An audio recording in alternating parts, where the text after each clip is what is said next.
Assalamualaikum warahmatullahi wabarakatuh. Perkenalkan, nama saya Fitri Ningsih.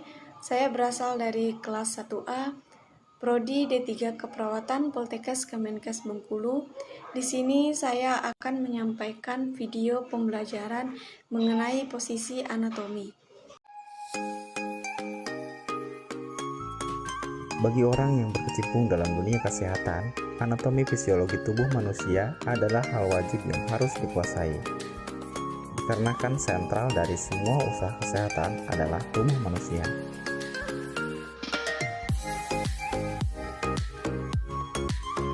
Sekilas kita ulangi bahwa anatomi fisiologi tubuh manusia adalah sebuah ilmu yang mempelajari struktur tubuh dan bagaimana struktur itu bekerja secara normal.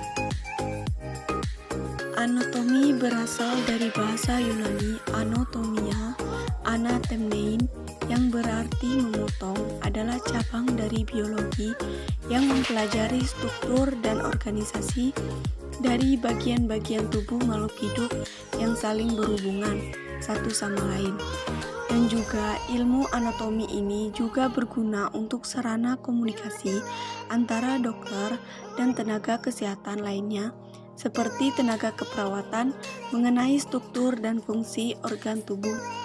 Dapat dilihat pada gambar yang saya tampilkan, yaitu adalah posisi anatomi. Posisi anatomi adalah badan tegak lurus ke depan dengan kedua tangan terbuka. Terdapat 3 bidang anatomis yang biasa digunakan, yaitu sagital, koronal, transversal.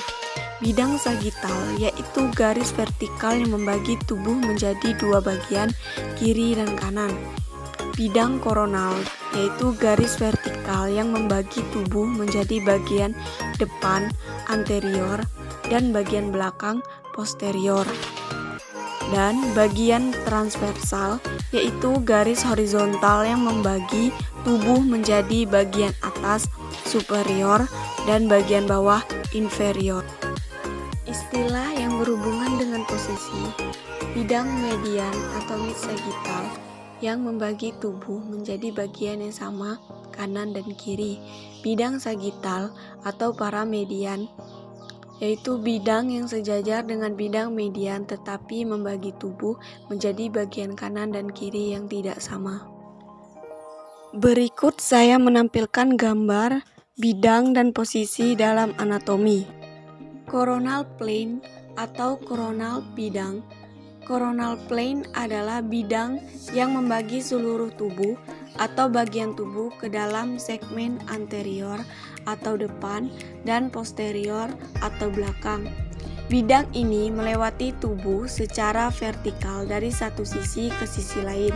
Mid coronal plane atau MCP adalah bidang koronal tertentu yang melewati garis tengah tubuh, membaginya menjadi 2 bagian, anterior dan posterior yang sama.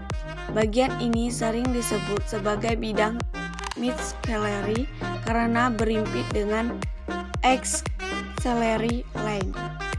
Berikut saya menampilkan gambar-gambar posisi dan bidang-bidang dalam anatomi. Istilah gerakan anatomi: fleksi dan ekstensi. Fleksi adalah gerakan menekuk atau membengkokkan, ekstensi adalah gerakan untuk meluruskan. Contohnya, gerakan ayunan lutut pada kegiatan gerak jalan. Gerakan ayunan ke depan merupakan ante, fleksi dan ayunan ke belakang dinamakan retro. Fleksi atau ekstensi. Ayunan ke belakang semakin lanjut dinamakan hiperekstensi. Adduksi dan abduksi. Adduksi adalah gerakan mendekati tubuh.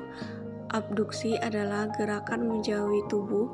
Contoh gerakan membuka tungkai kaki pada posisi istirahat di tempat merupakan gerakan abduksi tubuh. Bila kaki digerakkan kembali ke posisi siap, merupakan gerakan adduksi mendekati tubuh. Elevasi dan depresi. Elevasi merupakan gerakan mengangkat, depresi adalah gerakan menurunkan.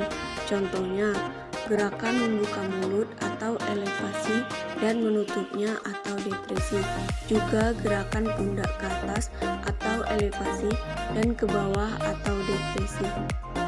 Inversi dan eversi. Inversi adalah gerakan memiringkan telapak kaki ke dalam tubuh. Eversi adalah gerakan memiringkan telapak kaki keluar. Juga perlu dikenal untuk istilah inversi dan eversi hanya untuk wilayah di pergelangan kaki. Supinasi dan pronasi. Supinasi adalah gerakan mengadahkan tangan. Pronasi adalah gerakan menelungkupkan. Juga perlu dikenal istilah supinasi dan pronasi hanya digunakan untuk wilayah pergelangan tangan saja. Endorotasi dan eksorotasi. Endorotasi adalah gerakan ke dalam pada sekeliling sumbu panjang tulang yang bersendi atau rotasi. Sedangkan eksorotasi adalah gerakan rotas keluar. Dan berikut ini ada istilah untuk perbandingan dan berupa juga contoh-contohnya.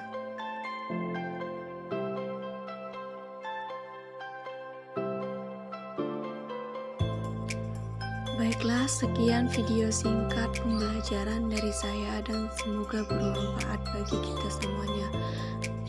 Saya akhiri, wassalamualaikum warahmatullahi wabarakatuh.